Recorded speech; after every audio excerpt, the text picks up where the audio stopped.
All right, welcome back to the channels.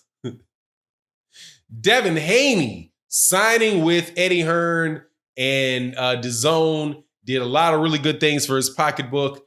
I am not feeling at all the possibility of what they're about to do in his next fight. Let's talk about that in this video.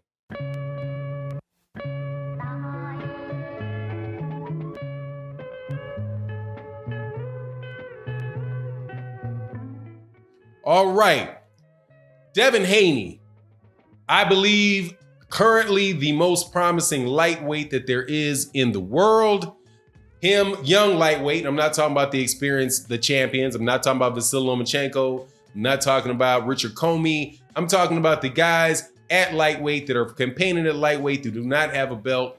Very high on the talent level of Devin Haney, the focus of Devin Haney. Love that kid's eyes, man. He sees everything in the ring. Love his feet. The guy can fight up close, and he also has a tremendous amount of foot speed, and which is a dynamic that when a fighter has that in the fight game, really adds something to him. Terrence Crawfordish like in that way. Young Floyd Mayweather Jr.-ish like in that way.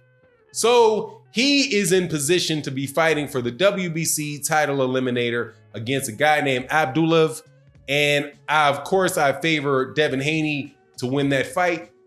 And then he would be, that would be for the interim title, the WBC interim title, one of the many titles that the WBC has. As we hear from the WBO, who is pissed off at all these belts that they're handing out. Yeah, whatever, man. Yeah, they can be ticked off. People are ticked off about these garbage chants, the way that you are actually handing out the one belt you have.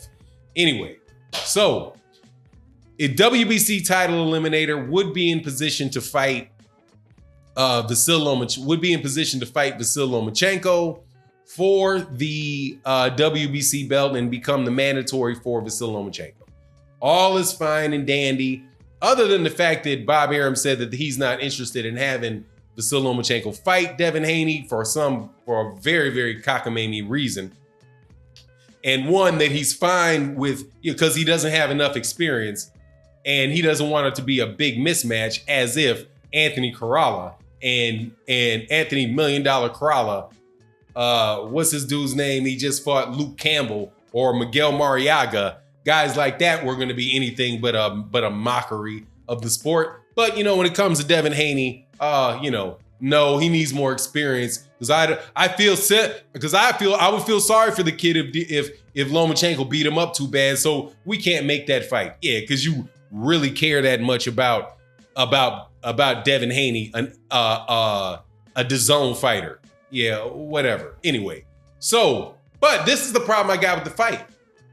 They're talking about putting this thing on the undercard along with Billy Joe Saunders, on the undercard of KSI Paul Logan.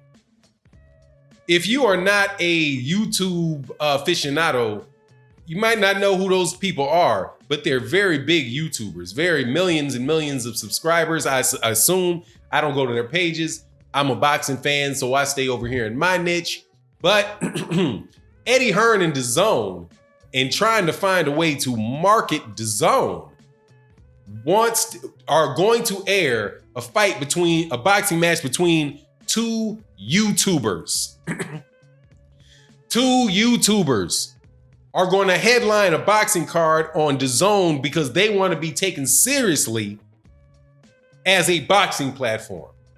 And they are going to put the WBC interim title in a 168-pound championship fight, against including some of the better fighters in boxing on the undercard of two YouTubers.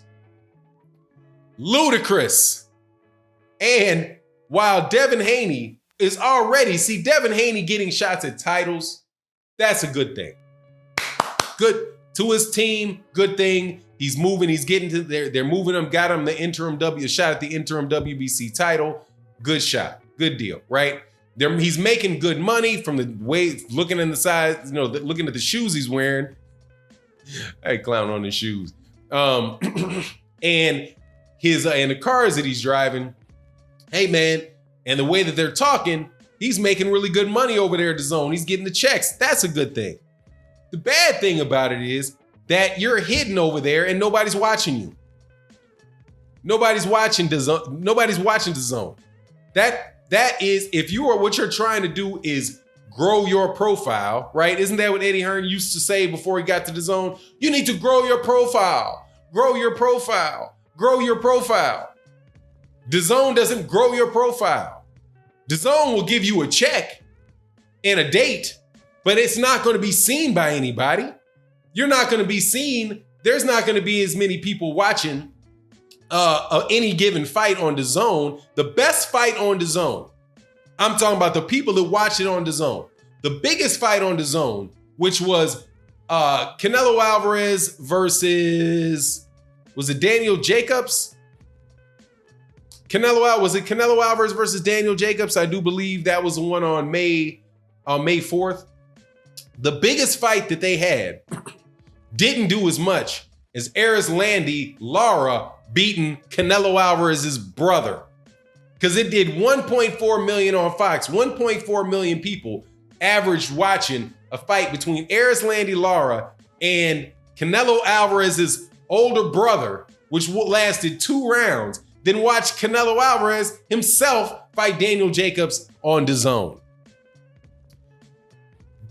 And now, add to the fact that you're not really being seen by anybody. Now, they just spitting in your face. Now, they're trying to sell. Who's going to watch that fight? Think about the actual people that are going to watch a fight between KSI and Logan Paul, or Paul Logan, whatever his name is. That would be like saying, we want people more interested in table tennis. So what we're going to do is we're going to have a beer pong competition. Now table tennis, is an Olympic sport, right? Very big in China, very big in Europe, not so big in the United States. But we're going to build the presence of table tennis on DAZN. And this is how we're going to do it. We're going to get Eddie Murphy and Dave Chappelle to agree to play beer pong after we put on the best table tennis players in the world. And the marketing is going to be beer pong, Dave Chappelle versus Eddie Murphy. Now, the people that are going to want to watch Eddie Murphy and Dave Chappelle crack jokes and do beer and take, bounce a ball at a beer cup and drink beer, if they do watch that, they're not going to be interested in the actual table tennis matches that take place. And maybe if they actually even bother watching it, they might buy it and be like, it ain't on yet. It ain't on yet. It's not on yet, right? Because if you buy it, doesn't necessarily mean that you're going to watch the undercards. So they're sticking Devin Haney and Paul and Billy Joe Saunders on the undercard of the boxing version of beer pong. I don't get the logic. But there was an article by that was in The Athletic. I think Mike Carpenter wrote it. I haven't read it yet, but I definitely look forward to reading it. He's a very good writer, where they talked about how Fox is not allowing DAZN to market their fights on Fox. And ESPN is not allowing them to spend marketing money with ESPN. So they have to find other ways, more creative ways to market DAZN. And this is what they're doing. I think the idea that I just shared with Eddie Murphy, pay Eddie Murphy $15 million, pay Dave Chappelle $15 million, get the table tennis table, get the beer, and let him go at it with a bing, and get a couple other, maybe C.K. Lewis, maybe some other comedians, and have a beer pong tournament. And and then on the undercards, you can have Matchroom Snooker. It's just silly, and I don't really know if that's going to do Devin Haney a lot of good as far as the exposure goes. But, anyway, that's just my take on it. Let me know what you think in the comment section. And with that, I'm out. Peace.